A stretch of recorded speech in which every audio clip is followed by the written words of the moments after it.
예수님과 제자들이 예루살렘에 왔습니다. 예수님께서 성전에 들어가셔서 성전에서 사고 파는 사람들을 내쫓으셨습니다. 그리고 돈 바꿔주는 사람들의 책상과 비둘기 파는 사람들의 자리를 뒤엎으셨습니다. 예수님께서 그 누구도 물건을 가지고 성전의 뜰을 가로질러 가지 못하게 하셨습니다. 그리고 사람들을 가르치셨습니다.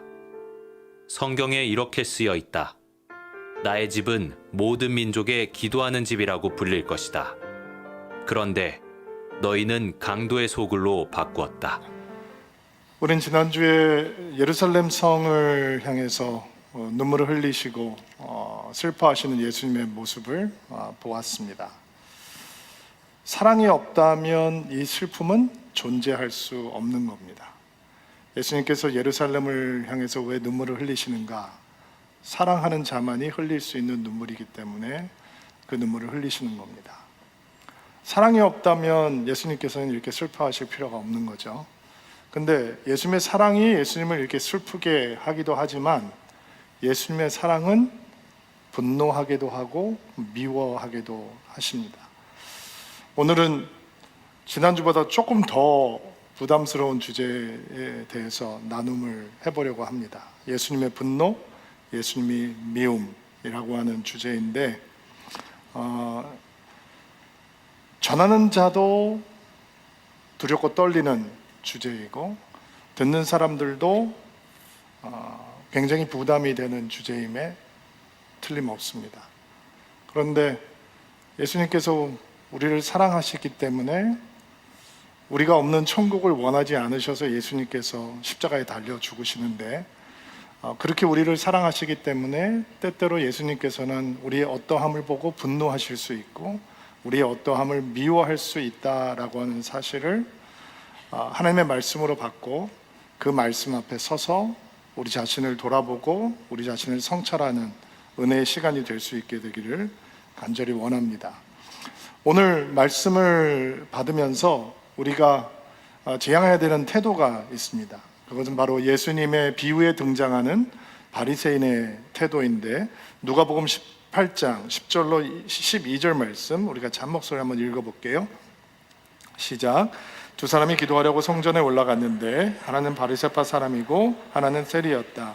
바리새파 사람이 서서 이렇게 기도하였다. 하나님, 저는 다른 사람들 사기꾼, 죄인, 간음을 행하는 자와 같지 않고 이 세리와도 같지 않은 것에 감사를 드립니다. 저는 일주일에 2번씩 금식하며 모든 수입의 11조를 드립니다. 하나님 앞에 섰는데도 불구하고 자신을 돌아보지 못하고 세리만을 쳐다보고 있는 바리새인의 모습, 사기꾼과 죄인과 간음을 행하는 자들만 바라보고 있는 바리새파 사람의 태도를 우리는 경계해야 하는 것입니다. 우리가 이 바리새인의 태도를 갖는다면 우리가 오늘 나누는 말씀 앞에서 우리는 이런 생각을 할 겁니다. 흔들리고 있는 한국 교회를 비난하게 될 것이고 일부 지탄의 대상이 되고 있는 일부 목회자들을 바라보면서 손가락질을 하게 될 것이고 내 마음을 불편하게 하는 누군가 다른 성도들을 바라보면서 우리는 하나님께서는 저런 교회를 미워하시고 저런 사람들을 향해서 분노하시고 저런 성도들을 향해서 분노하신다라고 생각하면서 하나님의 은혜로부터 멀어지고 하나님께서 원하시는 성찰과 돌아봄의 마음으로부터 멀어지게 될 것입니다. 오늘 우리는 나누는 말씀이 우리 내면을 비추는 말씀이 되기를 간절히 사모해야 합니다. 그리고 이런 말씀 앞에 서는 것이 굉장히 힘들고 고통스럽지만 우리는 우리 내면을 바라보면서 혹시라도 여전히 내 마음 가운데 주님께서 기뻐하지 않는 무언가가 남아있나? 주님께서 분노하시는 어떠한 것이 내가 아직도 내 마음속에 감추고 붙들고 있나? 주님께서 미워하시는 어떤 모습이 아직도 내가 꽉 붙들고 있는 나 자신의 모습은 아닌가라고 하는 것을 돌아보는 겸손한 마음을 가질 때 오직 예수님처럼 미워할 것을 미워하는 예수님의 믿음이 우리 가운데 회복될 줄로 믿습니다. 자, 예수님께서 무엇을 향해 분노하시는가? 예수님께서 무엇을 미워하시는가? 오늘 말씀 15절로 17절 말씀 같이 한번 다시 읽어볼게요. 한 목소리 읽겠습니다. 예수님과 제자들이 예루살렘에 왔습니다. 예수님께서 성전을 들어가셔서 성전에서 사고 파는 사람들을 내쫓으셨어요. 그리고 돈 바꾸는 사람들의 책상과 새들기 파는 사람들의 자리를 뒤엎으셨습니다. 예수님께서 그 누구도 물건을 가지고 성전의 뜰을 가로질러 가지 못하게 하셨습니다. 그리고 사람들을 가르치셨습니다. 성경에 이렇게 쓰여 있다. 나의 집은 모든 민족이 기도하는 집이라고 불릴 것이다. 근데 너희는 강도의 소굴로 만들었다. 예수님은 무엇을 향해 분노하시고 어떤 것을 미워하시는가? 예수님께서는 믿음의 타락과 변질을 미워하십니다. 성전은 이스라엘 백성들에게 예배의 중심이 되는 곳이었습니다. 그들의 믿음의 중심은 성전입니다. 여러분, 성전이 어떤 곳인지 아세요? 속죄가 선포되는 곳입니다. 자유가 선포되는 것입니다. 사람들이 재물을 가지고 오잖아요. 그리고 그 재물을 하나님 앞에 잡아서 드릴 때 제사장이 속죄함을 선포해 줍니다. 죄로부터 자유해졌다라고 하는 것을 확인하는 곳이 성전입니다. 예루살렘에서 멀리 떨어져 있는 사람들은 항상 성전을 찾을 수 있는 것은 아닙니다. 절기 때 성전을 찾게 되는데 그들은 거기에 오면 하나님이 용서하신다라고 하는 은혜를 확인할 수 있었습니다. 그러니까 성전이 이 이스라엘 백성들에게는 하나님의 속죄함을 만날 수 있는 정말 은혜로운 장소인 것입니다. 그런데 재물을 집에서부터 정결하고 흠없는 재물을 준비해서 오다 보면 중간에 상처가 생기기도 하고 흠이 생기기도 하잖아요. 그러니까 성전에서는 이 백성들이 예배를 더 잘 드릴 수 있도록 인스펙션이 끝난 정결한 재물들을 따로 모아놨어요. 그리고 거기서 쉽게 살 수 있도록 해주는 거죠. 근데 처음의 의도는 제대로 예배를 드릴 수 있는 배려였는데 이게 시간이 흘러가면서 제사장들과 그리고 종교 지도자들이 가만히 보니까 이게 장사가 된단 말이에요. 시장 가격보다 더 높게 가격을 책정하고 폭리를 취하면서 자기 배를 불리기 시작하고, 또 20세가 넘은 남자들은 성전을 찾을 때 이 성전세를 내야 되는데 성전 세금은 바깥에서 쓰는 화폐를 쓸 수가 없었거든요. 성전에서만 쓰는 이 화폐로 바꿔야 했어요. 그러면 환율 차이가 생기잖아요. 이게 환치기를 하면 또 엄청난 이득이 생기기 시작하는 거예요. 그러니까 성전이 이스라엘 백성들의 믿음과 예배의 중심이 되고 있는데 종교 지도자들과 대제사장들은 그것을 핑계로 삼아서 자기의 배를 불리고 이익을 창출하는 거대한 카르텔이 되어버린 거예요. 예수님께서는 예루살렘을 향해서 눈물을 흘리세요. 예루살렘이 돌 위에 돌 하나도 남지 않을 미래가 다가오고 있기 때문에, 그리고 그 원인은 하나님을 향한 불신이고 불순종이었기 때문에, 그들의 완악함 때문에 이런 미래가 다가오고 있기 때문에 예수님께서는 통곡하며 눈물을 흘리시고 예루살렘 성전을 들어가셨는데, 예수님 눈앞에 펼쳐진 건 만민이 기도하는 집, 만민이 예배하는 그 성전이 이제 장사치들이 판을 치고, 그리고 타락한 종교 지도자들의 배를 불리는 장사 소굴이 되어버린 거예요. 예수님께서는 표현이 거칠죠. 강도의 소굴로 만들어버린 거를 예수님께서 보셨어요. 그리고 예수님의 분노가 폭발하는 거예요. 짐승들을 쫓아내시고 돈 바꾸는 자들의 상을 뒤엎으시고 예수님께서 분노하셨습니다. 예수님은 이렇게 타락한 믿음, 변질된 영성을 미워하십니다. 여러분, 믿음의 본질이 뭐예요? 교회 다니는 게 믿음의 본질이에요? 아니잖아요. 믿음의 본질은 하나님을 사랑하는 겁니다. 그리고 내 이웃을 내 몸과 같이 사랑하는 겁니다. 근데 하나님을 대강 사랑하는 것은 믿음의 본질이 아닙니다.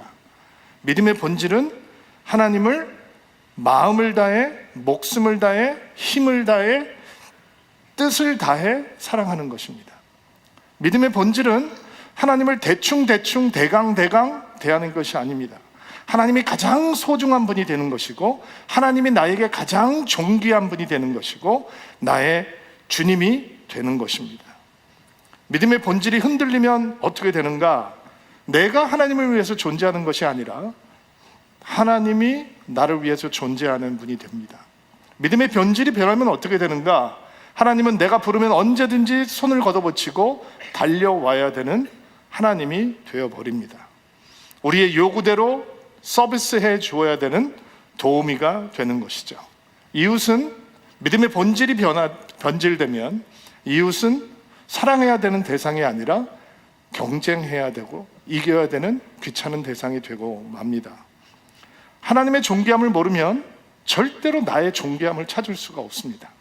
내 존귀함은 내 속에서 찾을 수 있는 것이 아닙니다. 내 존귀함은 하나님께서 목숨을 버리시고 나를 살리셨다라고 하는 것에서부터 나오는 것입니다. 하나님의 존귀함을 알지 못하면 결코 나의 존귀함을 알 수 없고, 내 존귀함을 알지 못한다면 형제의 존귀함도 절대로 알지 못합니다. 그래서 수많은 사람들이 열등감과 오만함이 교차하는 헷갈리는 인생을 살고 있는 것입니다. 믿음이 변질되고 타락하면 교회는 세상을 향한 축복의 선물이 되지 못합니다. 세상을 밝히는 빛이 되지 못하고 세상의 부패를 막는 소금의 역할을 감당하지 못합니다. 교회가 해야 하는 가장 중요한 일은 예수 그리스도라고 하는 복음을 전하는 일입니다. 예수님께서 죄인을 사랑하셔서 십자가에 달려 죽으시고, 예수님께서 영원한 생명을 주시기 위해서 죽은 자 가운데서 3일 만에 부활하시고, 그분을 믿으며 그분을 주님으로 고백하는 모든 사람들에게 영원한 생명을 주시고 하나님의 자녀가 되는 권세를 주신다라고 하는 복음, 그 복음을 전하는 것이 교회의 사명이요 교회의 본질입니다. 그런데 믿음이 타락하면, 믿음이 변질되면, 교회가 그 본질을 잃어버리고 타락하면 교회에서 예수님이라고 하는 복음은 하찮은 것이 되어버립니다.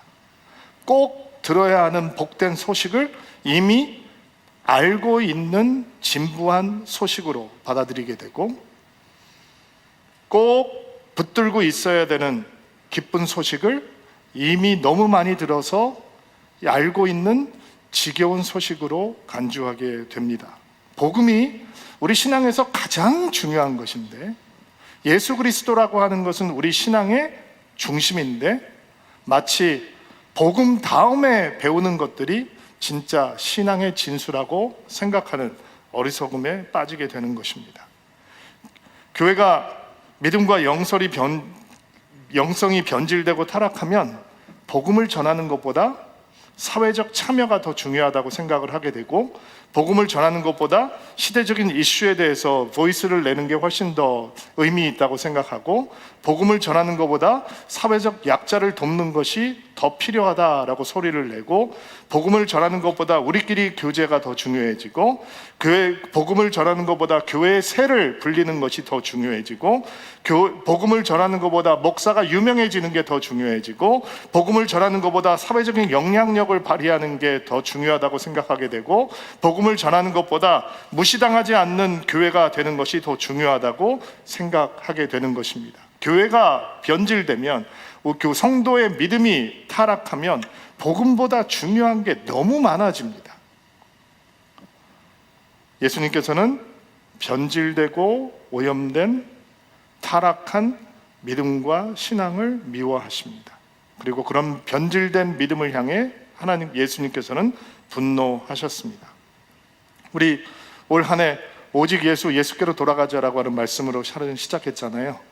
예수님과 동행하는 삶, 로마서 말씀을 하면서 끊임없이 예수에 대해서, 예수님의 복음에 대해서 우리는 말씀을 붙들고 한 해를 보냈어요. 리딩 지저스를 하면서 우리는 어떻게 해서든지 주님 말씀 앞에 우리를 세워보려고 하나님 앞에 정말 은혜를 구하면서 다가왔죠. 그럼 그 마음을 놓치면 안 되는 거예요. 오늘 간증을 해주신 자매님의 말씀처럼 말씀 앞에 우리를 쓰고 예수님을 바라보는 것을 멈추는 순간 우리는 변질되고 우리는 타락할 수밖에 없는 연약한 존재이기 때문에 언제나 주를 바라보고 믿음의 주시에 온전케 하시는 주를 바라보고 주 안에 거하는 삶이 있지 아니하면 우리는 결국 예수님께서 분노하시는 타락하고 오염된 신앙에 빠질 수밖에 없는 것입니다. 우리가 믿음의 본질로부터 벗어나면 나타나는 증상이 있어요. 그 증상은 위선과 외식에 빠지게 된다는 거예요. 예수님께서 너무 미워하시는 거죠. 예수님께서는 타락한 믿음도 미워하시지만 외식과 위선으로 가득한 믿음도 미워하십니다. 위선이라고 하는 게 뭐예요? 겉과 속이 다른 거잖아요. 말하는 것과 행동하는 것이 다른 거잖아요. 내가 믿고 있다고 생각하는 것과 실제의 삶이 다른 게 위선이잖아요. 외식이라고 하는 것은 무대 위에서 원래 가면을 쓰고 연기한다라고 하는 단어의 의미예요.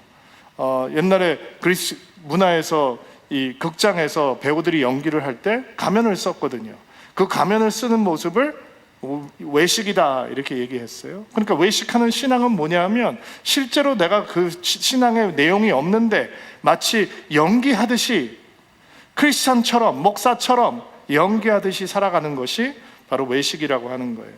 예수님께서는 세리와 죄인들의 친구셨죠. 그들을 죄 없다라고 말씀하시지 않으셨어요. 그들을 사랑하셨어요. 그들은 아프기 때문에 의사가 필요한 것이다. 내가 그들에게 의사가 되어주겠다, 친구가 되어주겠다라고 말씀을 하셨어요. 예수님께서는 세리와 죄인들을 향해서는 분노하지 않으셨어요. 왜냐하면 그들은 위선하는 사람들 아니었고 외식하는 사람들이 아니었기 때문이에요. 그러나 예수님께서는 위선과 외식으로 가득했던 바리새파 사람들을 향해서는 분노하셨어요. 그들의 행위를 미워하셨어요. 예수님께서 위선과 외식을 어느 정도로 미워하셨는지 마태복음 말씀 한번 찾아볼까요? 23장 23절부터 볼 텐데 먼저 여러분이 23절 읽어주세요. 시작. 율법학자와 바리새파 위선자들이여 너희에게 화가 있다. 너희는 박하와 향료와 나무 뿌리의 11조까지 드리면서 정의, 자비, 믿음과 같은 율법의 더 중요한 부분은 무시한다. 11조도 중요하지만 더 중요한 일을 무시해서는 안 된다. 율법학자와 바리새파 위선자들이여 너희에게 화가 있다. 너희가 잔과 접시의 겉을 깨끗하게 하지만 그 안에는 탐욕과 방종이 가득 차 있다. 26절 너희 눈먼 바리새파 사람들이여 너희 잔과 접시의 안을 깨끗하게 하여라. 그래야 겉도 깨끗하여질 것이다. 율법학자와 바리새파 위선자들이여 너희에게 화가 있다. 너희는 하얗게 칠한 무덤과 같다. 겉은 아름다워 보이지만 그 안은 시체들의 뼈와 온갖 더러운 것들로 가득 차 있다. 너희가 겉으로 사람들에게는 의롭게 보이지만 속에는 위선과 악이 가득하다. 겉으로 보기에는 번지르르한 것 같지만 하나님을 사랑하는 것을 멈추고 잃어버리고 이웃을 소중하게 여기는 삶을 잃어버리고 자기를 사랑하는 삶을 잃어버리고 위선과 외식으로 가득한 믿음만 남아버린 바리새파 사람들을 향해서 예수님께서는 분노하시잖아요. 겉으로 보기에는 멀쩡한 것 같지만 그 안에는 탐욕과 방종이 가득하고 온갖 더러운 것들이 많이 가득 채워 있다라는 거예요. 근데 그것 때문에 괴로워하지도 않고 그것 때문에 아파하지도 않고 주의 자비를 구하지도 않은 거예요. 겉으로 의로운 척, 겉으로 괜찮은 척, 아름다운 척, 깨끗한 척 이렇게 척하는 것이 위선과 외식이 가득한 믿음이었다는 거예요. 여러분, 우리가 신앙의 슬럼프, 신앙의 매너리즘을 정말 경계해야 되는 이유가 뭔지 아세요? 이게 매너리즘이 오래 지속이 되잖아요. 신앙의 슬럼프가 너무 오래되잖아요. 그러면 그게 너무 당연하게 받아들여지거든요. 그러면 껍데기만 남는 거예요. 교회를 안 오는 건 아니에요. 교회 와요. 예배 안 드리는 거 아니에요. 예배 드려요. 근데 빈 껍데기가 돼버리는 거예요. 목사님 어떻게 신앙생활하면서 언제나 은혜 충만하게 할 수 있습니까? 목사님 그거는 불가능하잖아요. 목사님은 그렇게 사시나요? 물론 저도 항상 은혜가 충만하다라고 할 수는 없습니다. 그러나 말을 좀 바꿔볼까요? 목사님 어떻게 매번 밥을 먹으면서 맛있게 먹을 수 있습니까? 어떻게 매번 밥을 먹으면서 배가 든든할 수 있죠? 말이 이상하죠. 저는 식욕과 감수성은 여전히 청소년기예요. 왕성해요. 흑백 요리사를 보면서 감동을 받아가지고 집에서 요리를 따라 해봤어요. 이상한 요리가 나왔어요. 먹었어요. 배는 부르더라고요. 맛은 없는데 배는 불러요. 영적 슬럼프, 영적 매너리즘, 이게 뭐냐? 내가 은혜가 필요한데도 은혜가 필요한 줄 모르고 살아가는 게 영적 슬럼프고 영적 매너리즘이잖아요. 그것을 벗어날 수 있는 길은 내가 은혜가 필요한 사람이다라고 하는 고백을 언제나 하는 거예요. 여러분, 은혜 없이 살 수 있어요? 여러분, 은혜 없이 하루라도 살아갈 수 있나요? 우리 예배드리죠. 찬양을 잘 못하면 저는 화가 나요. 찬양이 은혜스럽지가 않으면 저는 분노해요. 왜? 나는 은혜가 필요하니까. 나는 찬양을 통해서 하나님의 임재를 경험해야 하고 하나님 보좌 앞으로 가야 돼요. 나는 기도를 통해서 내 마음이 뜨거워져야 돼요. 그렇지 않으면 나는 설교할 수 없어요. 나는 살아갈 수 없어요. 나는 목사지만 주께서 나에게 은혜를 주시지 않으면 목회를 할 수 없어요. 설교할 수 없어요. 신앙생활을 할 수 없어요. 나는 아빠예요. 그러나 주께서 나에게 은혜를 주시지 않으면 아빠 역할 제대로 할 수 없어요. 나는 남편이에요. 근데 주께서 나에게 은혜를 주시지 않으면 나는 후진 남편이 될 거예요. 이상한 남편이 될 거예요. 나는 은혜가 필요해요. 은혜. 제가 설교를 하지 않을 때는 나는 성도의 자리에 앉아서 내 친구가 설교하는 걸 듣고 나는 은혜를 받아요. 은혜 받지 않으면 나는 살아갈 수 없는 존재니까.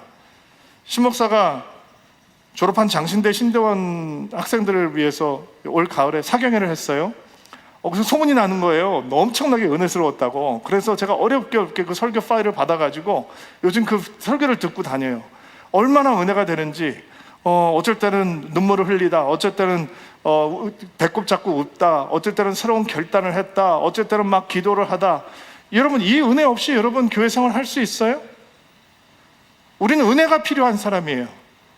영적 슬럼프, 영적 매너리즘, 뭐 은혜 받을 때도 있고 안 받을 때도 있고 그런 거 아닙니까, 목사님? 신앙이라는 게 다 업앤다운이 있는 건데요. 그렇죠, 업앤다운이 있죠. 그러나 살아있는 신앙은 업앤다운이 있지만 늘 상승 곡선으로 올라가는 거예요. 언제나 하나님의 은혜를 향해서 성장할 수 있어야 되는 거예요. 내가 은혜를 받지 못한다면 나는 목사지만 외식하는 목사가 될 거예요. 내가 은혜를 누리지 못한다면 나는 목회자지만 나는 위선하는 목회자로 살아갈 수밖에 없을 거예요. 연기하듯이 목사처럼 행동하면서 목사처럼 살지는 못하면서 목사처럼 행동하고 그런 삶으로 전락해 버리게 되겠죠. 신목사님이 저한테 오늘 성수에서 설교 끝나고 넘어왔는데 이렇게 물어보더라고요. 이번 주에 설교 준비하는데 힘들지 않았어? 제가 그랬어요. 고통스러웠지. 이런 말씀 앞에서 고통스럽지 않을 사람이 누가 있겠어요? 예수님께서 종교생활 그렇게 열심히 하고 있는 바리새파 사람들에게 회칠한 무덤이다, 하얗게 칠해놓은 무덤 같다라고 말씀하시잖아요. 저도 두렵고 떨리는 마음으로 이번 주에 설교 준비했어요. 내가 설교하는 사람인데 만약에 예수님께서 내 삶을 들여다보시면 여호수아, 너 회칠한 무덤 같구나. 겉으로는 번지르한데 말은 참 잘한다. 설교 열심히 준비했네. 근데 네 속을 들여다보니 네 안에 온갖 더러운 것들이 가득하구나. 온갖 악한 것들이 가득하구나 라고 말씀하시면 어떡하지? 그런 두려움, 그런 떨림 없이 신앙생활을 하는 사람이 어디 있겠어요? 성령께서 우리 안에 계신다면 그런 이 두려운 마음이 우리 안에 안 드는 사람이 어디 있을까요? 그런데 여러분, 그 두려움에 성령의 반전이 있어요. 제가 설교를 하는데 설교하는 만큼 살아내지 못할 때가 종종 있거든요. 부끄러워요. 근데 이 부끄러움에 성령의 반전이 있어요. 이 성령의 반전이 뭐냐? 은혜를 더 간구하고 살모하게 한다는 거예요. 왜? 나는 그렇게 살고 싶은데 그렇게 못 살고 있으니까. 나는 이렇게 하나님을 따라가고 싶은데 내가 그 발걸음을 제대로 못 디디고 있으니까. 그래서 더 은혜를 사모하게 되는 거예요. 이게 신앙의 아이러니가 이거예요, 여러분. 신앙의 슬럼프, 매너리즘, 은혜를 갈급하게 사모하지 못하는 영적인 상태잖아요. 이 영적인 슬럼프와 매너리즘이 내가 은혜 없이는 살 수 없다라고 하는 가장 확실한 증거예요. 은혜를 느낄 수 없는 그 영적인 드라이함이 나는 꼭 은혜를 붙들어야 되는 가장 강력한 사인이 우리에게 되어줘야 되는 거예요. 그래서 우리에게 눈물이 마르지 말아야 돼요. 눈물이 마르면 자칫 잘못하면 빈 껍데기가 돼버리고, 눈물이 마르면 자칫 잘못하면 위선과 외식이 가득한 신앙으로 돌변할 수 있어요. 그러나 회개와 애통의 눈물이 흐르고, 탄식과 통회의 눈물이 흐르고, 간구와 간청의 눈물이 흐르고, 예수님과의 더 깊은 만남을 위해서 뜨거운 눈물이 흐를 때 외식과 위선은 뿌리를 내리지 못해요. 아멘으로 받으세요. 우리의 눈물이 마르지 않으면, 우리의 눈물이 가득한 믿음 속에서 타락하고 변질된 믿음은 회복의 여정을 시작하는 거예요. 그러니까 얘가 영적으로 드라이해진다. 그러면 나에게 은혜가 필요하구나. 그리고 우리가 주님 앞에 눈물로 다가갈 수 있을 때 우리의 믿음이 다시 세워지는 것입니다. 예수님께서는 눈물이 마른 빈 껍데기 같이 변해버린 외식과 위선이 가득한 믿음을 미워하십니다. 성전을 깨끗하게 하시는 예수님의 모습 속에서 우리는 예수님의 거룩한 분노만 보는 것이 아니라 예수님의 거룩한 용기도 보게 되죠. 예수님이 종교 지도자들이 자기를 죽이려고 한다는 것을 아시거든요. 아버지와 내가 하나다. 하나님을 아버지로 부르고 본인을 하나님의 아들이라고 부르는 것을 보면서 종교 지도자들이 예수님을 죽이려고 해요. 그래서 예수님께서 때가 되지 않으셨기 때문에 이 세례 요한이 세례를 베풀던 요단 건너편으로 가서 피신을 했어요. 근데 그때 예수님에게 정갈이 전해지는데 주의 사랑하는 나사로가 병들었습니다 라고 하는 정갈이었어요. 베다니는, 그들이 살고 있던 베다니는 예루살렘에서 굉장히 가까운 곳이에요. 그러니까 예수님께서 베다니에 가셔서 나사로를 고치면 또 노출이 되시기 때문에 위험에 처할 수 있는데도 불구하고 나사로를 죽은 자 가운데서 살려내시잖아요. 그거는 본인 스스로 무덤에 들어가겠다라고 하는 선택과 다름없는 거였어요. 그리고 종교 지도자들이 예수님을 더더욱 죽이려고 하죠. 예수님께서 성전을 깨끗하게 하시는 일을 할 때 장사치들을 쫓아내고 그 상을 뒤엎고 막 이렇게 하실 때 이런 일을 하면 예수님에게 어떤 일이 생길지 아셨을까요? 모르셨을까요? 당연히 아셨죠. 실제로 오늘 말씀 뒤에 보니까 자기들의 이익권이 사라지게 되니까 종교 지도자들과 대제사장들이 예수님을 이제 죽이려고 구체적으로 계획을 잡는 장면들이 등장을 하는데, 예수님께서 그것을 뻔히 아시면서 예수님께서는 그 일을, 성전을 깨끗하게 하는 일을 멈추지 않으셨어요. 거룩한 용기죠. 질문 하나 하죠. 만민이 기도하는 집, 하나님을 예배하는 성전이 장사치들이 돈 벌고 제사장들이 돈을 훔쳐가는 강도의 소굴로 변했을 때 마음 아파하는 사람들이 있었을까요? 없었을까요? 근데 왜 아무런 행동하지 않나요? 또 다른 질문. 예수님께서 장사치들을 몰아냈는데 그 다음날 그 장사치들 또 왔을까요? 안 왔을까요? 6월절에 여러분 양이 몇 마리나 제물로 드려졌는지 아세요? 어떤 역사 기록을 보면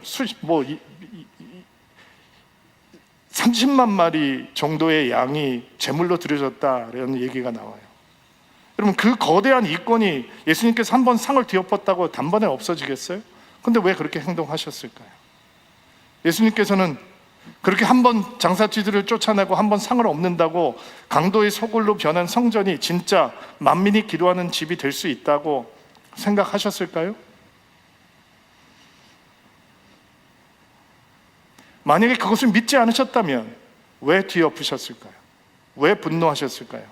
예수님 B형이라? 참을 수 없어서? 예수님께서 만민이 기도하는 집으로 회복되는 것을 보지 않으셨다면 왜 그렇게 행동하셨을까요? 여러분, 믿음은 눈에 안 보이는 것을 보는 거죠. 거룩한 상상이 생기는 겁니다. 군중들은 왜 하나님의 성전이 강도의 소굴로 변해도 아무런 행동도 하지 않고 있느냐? 그게 군중의 비겁함, 군중의 비굴함이죠. 예수님께서는 왜 군중의 비굴함에 갇히지 않으시고 용기 있게 행동하시는가? 예수님께서는 믿음을 통해 아버지의 집이 다시 만민이 기도하는 집으로 회복되는 것을 보시는 겁니다. 구약에 보면 400년 간격을 두고 일어났던 사건인데 굉장히 비슷한 공통점을 많이 가지고 있는 사건이 두 개가 있는데, 민수기 13장을 보면 12 정탐꾼이 40일 동안 가나안 땅을 정탐하고 돌아와서 보고하는 장면이 있어요. 열매들을 가져왔죠. 나무에다 짊어지고 왔어요. 보니까 뭐 어마어마해요. 포도송이들이 뭐 탐스럽고 석류가 너무너무 탐스럽고, 그리고 사람들이 보고를 합니다. 진짜로 그 땅은 젖과 꿀이 흐르는 땅입니다. 그런데 그 땅이 성벽이 하늘을 찌를 것 같고, 거기에는 네피림 거대 거인 부족이었던 네피림의 후손 아낙 자손들이 살고 있고, 그 땅은 거주민들을 삼키는 땅이요, 우리가 봐도 우리 자신이 메뚜기 같이 보였는데 그 사람들이 보기에도 우리는 메뚜기 같이 보였을 겁니다. 이런 얘기를 합니다. 이스라엘 백성들이 그 보고를 듣고 통곡하며 웁니다. 그리고 지도자를 뽑아서 다시 이집트로 돌아가자라고 합니다. 노예의 땅, 속박의 땅으로 돌아가자라고 얘기합니다. 그때 여호수아와 갈렙이 옷을 찢죠. 옷을 찢고 우리가 그 땅을 차지할 수 있습니다라고 얘기합니다. 그리고 하나님께서 우리의 방벽이 되신다라고 얘기를 합니다. 똑같은 것을 바라보면서 반응하는 게 다릅니다. 400년이 지난 후에 이 엘라 골짜기에서 블레셋 군대와 이스라엘 군대가 진을 치고 만나고 있습니다. 골리앗이 나와서, 골리앗 키가 거의 3m가 되는 거인이었잖아요. 그래서 싸움을 도두는 사람이 나와서 이스라엘을 능멸하고 이스라엘 하나님을 조롱하면서 40일 동안 매일매일 욕을 합니다. 근데 이스라엘 백성들은 두려워서 그 앞에 서지도 못합니다. 매일 죽어가는 거예요. 40일 동안 두려움에 사로잡혀서 늘 바위 뒤에 숨어있는 삶이 됐어요. 근데 아직 군대에 징집되기도 나이가 어린 다윗이 나타나자 모든 게 바뀝니다. 다윗은 골리앗을 보지 않습니다. 하나님을 봅니다. 하나님을 보고 골리앗을 보니까 이거는 몸뚱이가 너무 커서 대강 던져도 맞는 거예요. 여호수아와 갈렙은 여리고성을 봅니다. 그리고 하나님을 보고 여리고성을 보니까 이야, 이거 무너질 때 장관이겠구나 라고 생각을 합니다. 거인 부족들이 있어요.